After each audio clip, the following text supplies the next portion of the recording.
All right, so while we continue to monitor the White House briefing here and Karoline Leavitt taking questions from correspondents, we've been talking about these allegations of a war crime. Secretary Pete Hegseth allegedly ordering his military to kill everyone on board an alleged drug boat. Just to give you a little bit of background here, there was this initial strike reportedly conducted by SEAL Team 6. It was said to be targeting this boat carrying 11 people, all of whom the Trump administration claimed were members of the Venezuelan gang Tren de Aragua.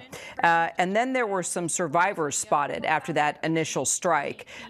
Two men apparently were seen clinging to the wreckage of the boat.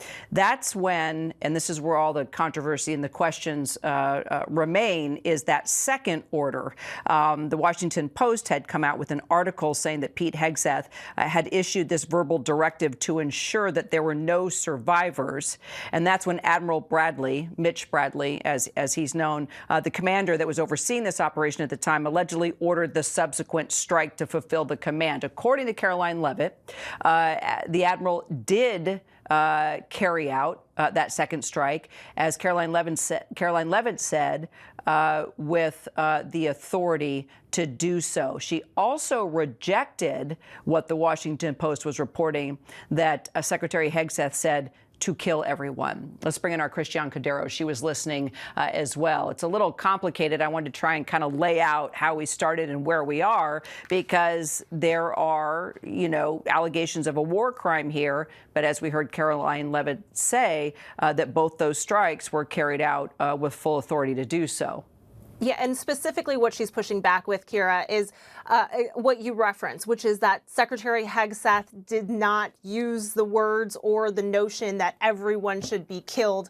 But she did say that this is legally justifiable, the admiral's actions here, which they paint as the person who ordered those second strikes.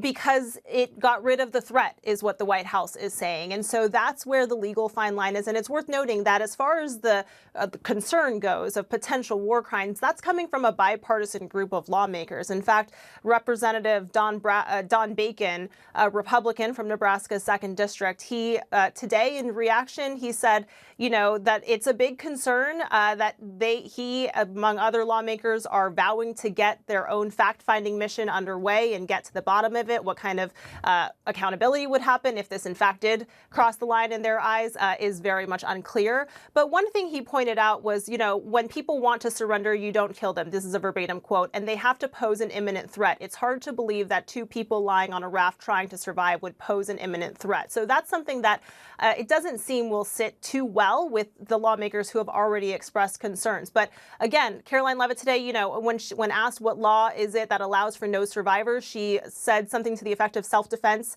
and that it is in accordance with the law of armed conflict, saying that these boats and the people on them, as the administration has alleged, were drug smuggling boats headed to the U.S., posed an imminent threat. Kira. Christiane Cordero, appreciate you.